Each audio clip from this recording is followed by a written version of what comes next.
Hi, guys, my name is Ariba. Welcome back to my YouTube channel Ariba News HD. I hope you are doing well.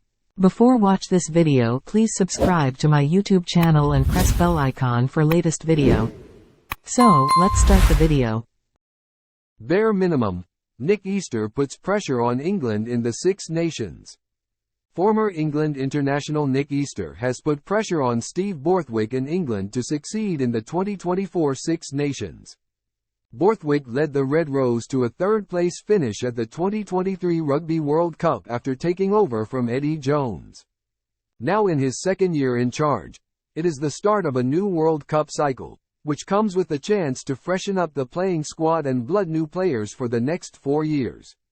The England boss has done precisely that, calling up 7 uncapped players to his squad, while many in-form individuals have earned recalls to the side. Positive England squad. Easter, who played 54 test matches for England, is pleased by the Six Nations squad selection and has set lofty standards for Borthwick's side during this year's campaign. Overall, it's a pretty positive squad. I mean, what he's done first and foremost, which we didn't have with the old regime under Eddie Jones, of course, is he has picked on form, Easter told 2 Cents Rugby. There's 7 Northampton Saints players, 5 Bath players and 6 Quins players. Teams that are up there in the mix, which is good rewarding of form. Of course, this is a time after the World Cup where you know it is a slight transitional period if you know some certain sides have a bit more of a clear out than others. And England is sort of halfway there, it seems. While there is a clear injection of youth into the side, Easter was still happy to see some of the more experienced players returning and was happy with the new captain. There's still a few of the old guard in there in Dan Cole and Captain Jamie George, which I'm very pleased. Making him captain was pretty obvious, but you've still got to make the decision of captain, he said. He is a quality player and deserves his place first and foremost. He is obviously the best hooker we have got, but he is a very personable lad in front of the camera. Obviously a quality player, and he deserves his place first and foremost. As a personality, as a character, as a guy who wants to try and bring England rugby together and get that rekindled connection with the fans, which has been a struggle for the last 3 years, I think a very, very good appointment, so that's positive. George's appointment comes after Owen Farrell made himself unavailable to England as he took a break from the international game. But will his absence have a big impact on the squad? There's enough experience there. It will be very different. And I know Owen Farrell has adapted his leadership style as all good leaders do, Easter added. He's always demanding high standards. He's a world-class player, and he has been up there for a long time and puts himself above the parapet in terms of the pressure moments. But he sort of relaxed, if you like, amongst the group as opposed to being as stern as he was before and has helped create a sort of a happier environment in terms of empowering other players to speak up and voice their opinion on things. And I think Jamie George is very, very good mates for them at club level and he will continue that type of leadership. The bare minimum. England's Six Nations campaign kicks off with a trip to the Stadio Olimpico to face Italy with a home clash against Wales following, before heading to Murrayfield in round 3. They then return to Twickenham to host Ireland and conclude their tournament away to France.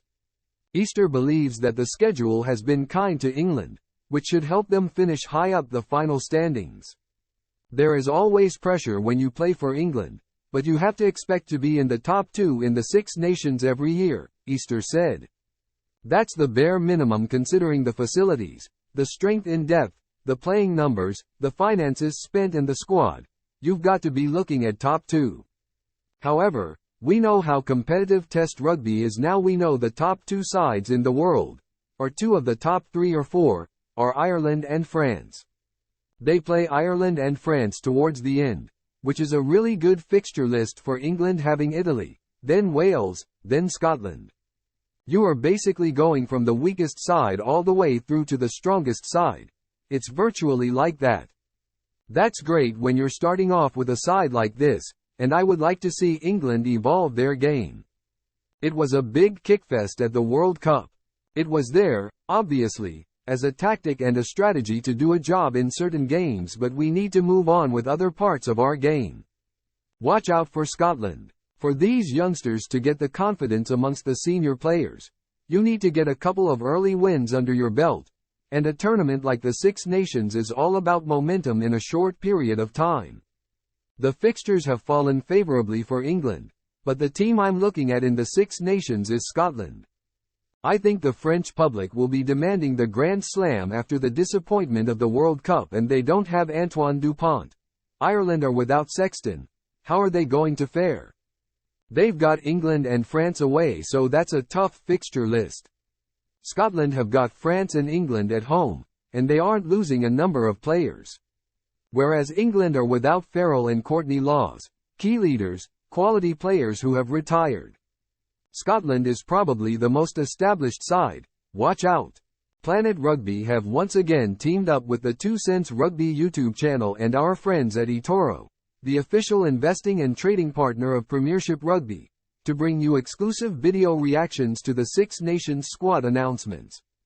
Tackle investing the smart way and join millions of UK investors on eToro today, the friendly platform for serious investors.